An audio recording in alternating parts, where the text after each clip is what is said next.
Bonjour tout le monde, nous sommes ici pour la deuxième journée de le sommet de l'OTAN. Comme vous savez, nous avons annoncé une augmentation de notre contribution dans le flanc de l'Est de l'OTAN.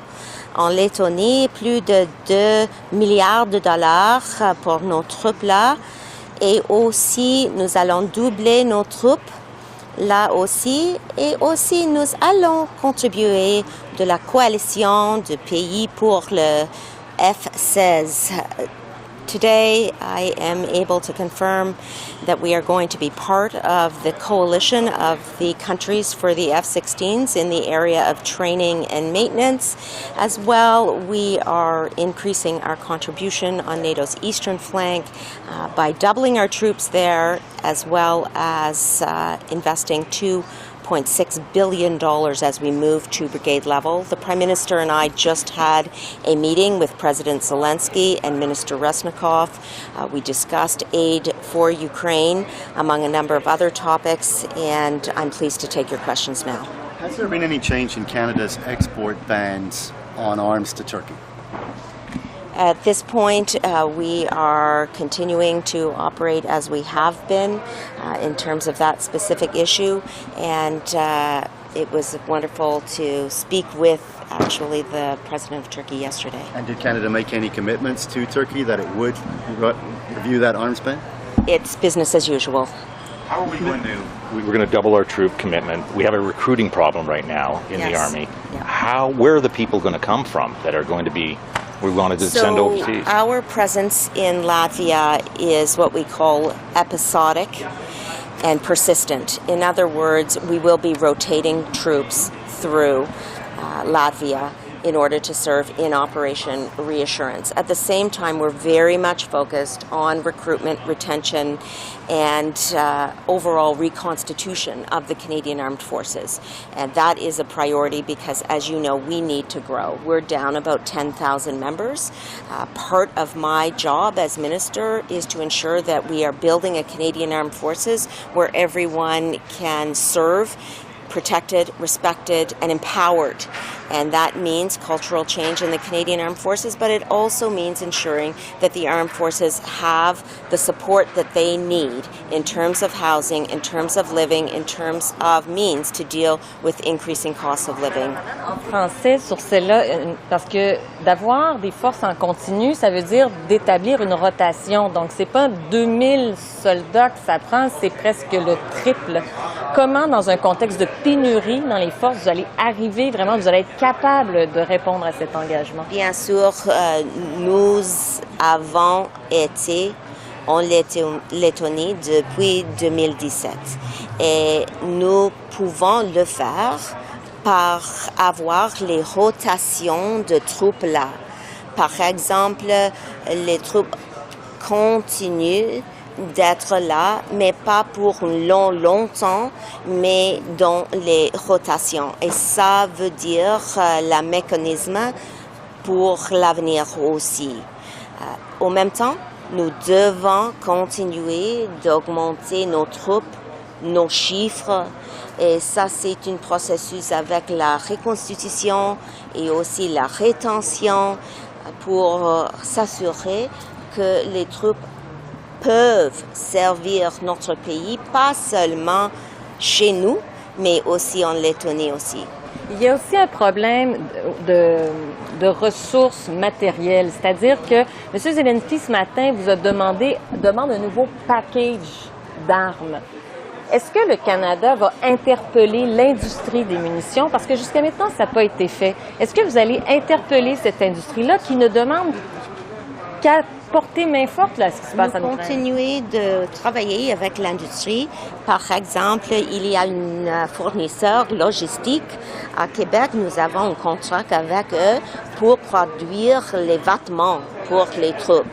Ça, c'est important, les liaisons avec l'industrie pour continuer de fournir nos troupes avec l'équipement militaire, les vêtements, les bottes, les chapeaux, dont ils ont besoin pour l'avenir aussi. En termes de munitions, mais en termes de munitions spécifiquement, est-ce que ça, il va y avoir des démarches?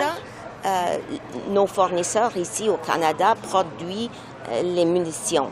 Mais c'est une matière de volume. Est-ce que c'est possible d'augmenter le volume de leur production pour l'avenir? Pas seulement pour l'entraînement de nos forces chez nous, mais pour fournir l'autre pays comme Ukraine avec les munitions aussi. How do you get armament producers to do Go that? over that in English? Yeah. Would you like to ask the question in English? The same question, response in English, please. So the importance of working with Canadian industry cannot be understated. All countries around the world, and certainly NATO member countries, are facing a similar problem. That is that we have contributed munitions from our stocks, and we have relied on industry to supply Ukraine, but at the same time, we need to ensure that we have inventory for use in training. What that means on the ground, practically, is that we need to rely on industry not only to produce munitions for training the Canadian Armed Forces, but also for supplying other countries with military aid should that be required. And those are the conversations that we are in right now, building up the capacity of the Canadian industrial players so that they are able to supply more to Canada. But CADC had said they wanted to see a plan from the Canadian government. Have you given them a plan? We are in the midst of a defense policy update. We have heard from over 1,500 Canadians in terms of the layer on top of strong, secure, engaged. But in terms of working with industry, we do that anyway.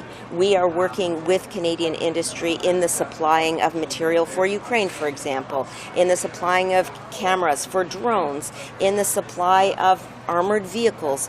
Those items are coming from Canadian industry and will continue to work with Canadian industry. Minister, NATO did not set timelines for Ukraine's membership.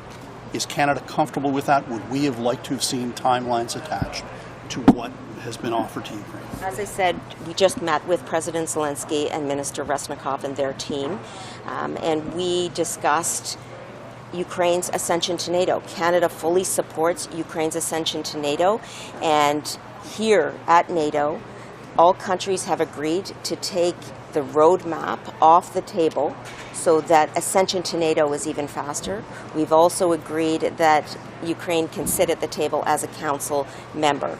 And so Canada will continue to support Ukraine in any way it can, including and on a priority basis with supplying Ukraine with military aid. That's what we've been doing, as you know, and that's what we will continue to do. Would we want to see a timeline, Minister?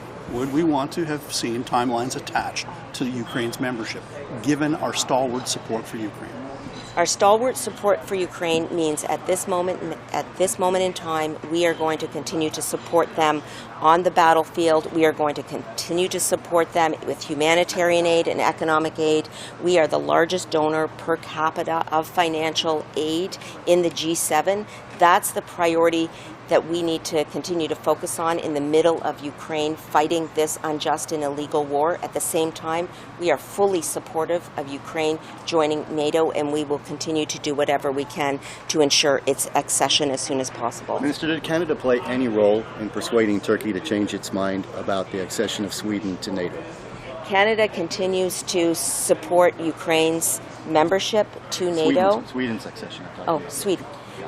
First and foremost, you know that Canada was the very first country to support both Sweden and Finland's accession. And Canada's continuing to support Sweden in any way it can. But did it specifically play any role in persuading Turkey to change its position? As I said, we had very fruitful conversations with Turkey, not only yesterday, but over the past number of months. But at this point, we are continuing to do whatever we can for Sweden to ensure the accession continues as quickly as possible, as we did with Finland and as we will do with Ukraine. How many CAF members are committed to this F-16 project you're talking about? At this point, we signed a document yesterday as countries committing to both maintenance and training for the F-16 coalition. I've had additional conversations with Mariusz Balzak from Poland about what more we can do. I'd like to thank both the Netherlands and Denmark for their work in setting up the coalition, but we have more work to do to iron out the specific contributions. As I said, the general framework of our contribution to the F-16 coalition is going to be in the area of training and maintenance. And so we need to specify exactly what that is going to include. And those are the conversations I actually had yesterday and today with Minister Resnikov. Madame Anand, en français, sur notre participation pour ce qui est de la coalition sur les F-16, qu'est-ce que ça va représenter exactement pour le Canada? Pour le Canada, comme j'ai dit juste maintenant, c'est important de se souvenir que nous allons contribuer notre expertise avec la formation et aussi avec l'entretien. À ce moment, nous avons signé un document qui dit que nous continuons de participer avec la coalition, beaucoup de pays là. Maintenant, nous devons analyser comment est-ce que le Canada peut contribuer dans ces domaines d'entretien et aussi de formation. Thank you, merci. Thank you.